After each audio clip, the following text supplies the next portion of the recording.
So in the winter time when you were young, what did you do again?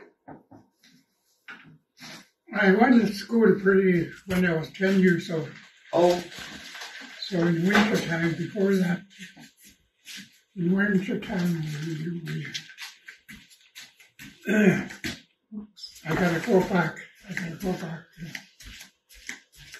My mom had a trap line in Stony Creek. Oh. She was originally from Stony Creek. Yeah. And she had a trap line in Stony Creek, around Stony Creek. So she got a hold of Dorothy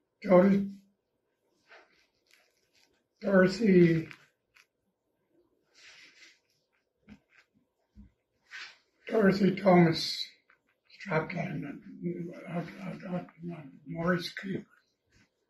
So that's where we did. We done our winter trapping close by home. It's only about 10 miles from the village of Matley. So during the winter we trapped on that little trap line. What did you trap? What kinds of animals? Martin, coyote. Coyote? Yeah. What would you do with a coyote? Just catch them because they're crooked or what? Long-haired fur animals were expensive during the war. Oh. And, when my dad had a bigger trap line up north. But during the week we trapped on that Morris Creek trap line. Mm-hmm. We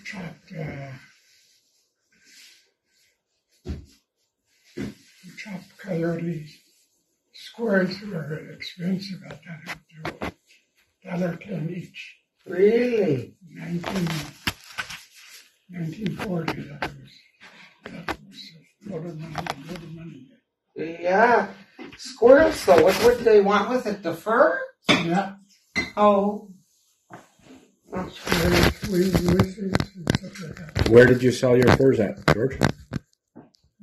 Fort Fraser. Billy Bunting, eh? Yeah. Billy Bunting store. Yeah. Stan Ray. I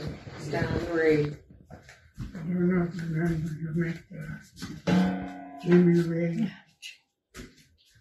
Well, I know that Ray family from Fort Fraser, there's still quite a few of them living there. Mm-hmm. So there must be the descendants, eh? Yeah. Stan Ray had a fur, he bought fur. Oh. He lived in Fort Fraser. He lived out south of Fort Fraser and he moved into Fort Fraser. And he bought fur.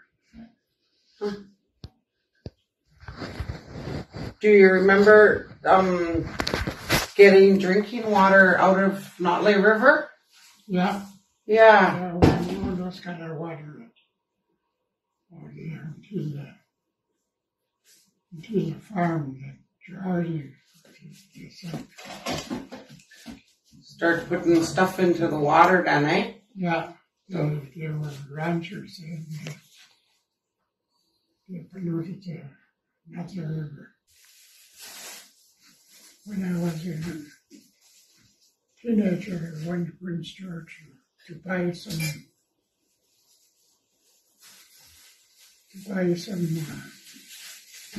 stuff for hockey ring. A big hockey ring on the lake.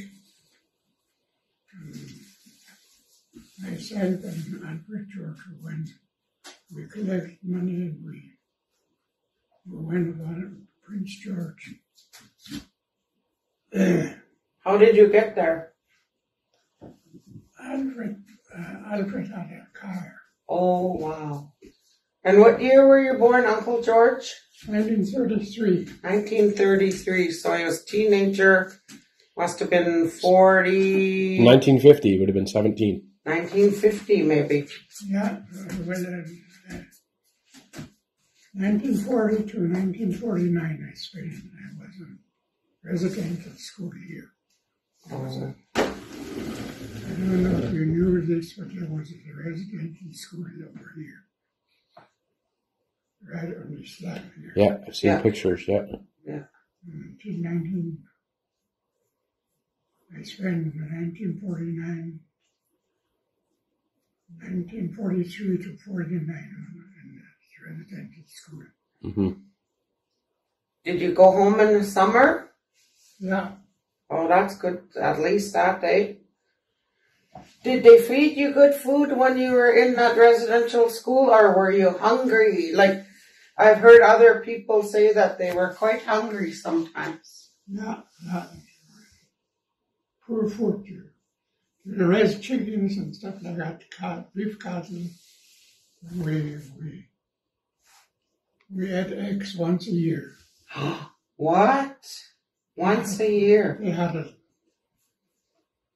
2-story chicken house, and they shipped all the eggs.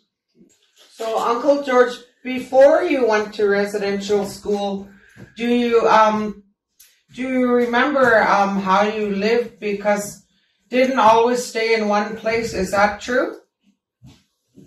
Like for hunting and fishing, like that? Well, you know where Ormond Lake is. Too slow.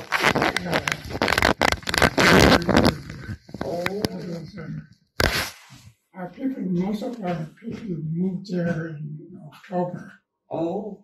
They done to do some hunting, fishing. Yeah. They caught char on the lake. Oh. White fishing in Ormond Lake. Really away for winter. It used to be about... Most of the people moved to Ormond Lake in October and September. And there used to be a big village up there. Wow. During a hunting and fishing season. Christmas time, they came home to nightly. Oh, wow. Full of all the stuff that they collected up in Ormond Lake? Yeah. How nice, eh? That's nice. Do you remember, Uncle, when they put the church in there? In Notley? When they built that church? That was before my time. That was the mentor. Oh. When the church was open. When the children came in down to stay at the residential school, did they come in cars, or did they come in a bus, or how did they get here? They had a truck, open air truck. What? Truck. Open air truck? Yeah. Get in the back. They got no covering or stuff like that. They had canvas over the back. Back of the truck. There was a trucker from Vanderhoof. They brought children from 14 parents. Yeah. Even from McLeod Lake, they said they came from McLeod Lake to attend the Jack. So far away. Holy man. Okay. What's the name of the sawmill, Uncle George? Eagle Lake Sawmills. Oh, and it was east of, about 25 miles east of Prince George. Wow. I done the scaling timber there. They had a jack ladder, and it was setup was right by the lake. So Load the wood right out of the water. they took the logs out of the water and they scaled it as you go in by it into the head. So Oh, okay. I see. And did they have to pay stumpage back then as well, or? yes. Yeah. So that's why you had to scale the logs. I see. For service, like it's similar, we work 16 hours a day. I mean, like, there's so many runs, 16 hours a day. And we had, in the middle of the night,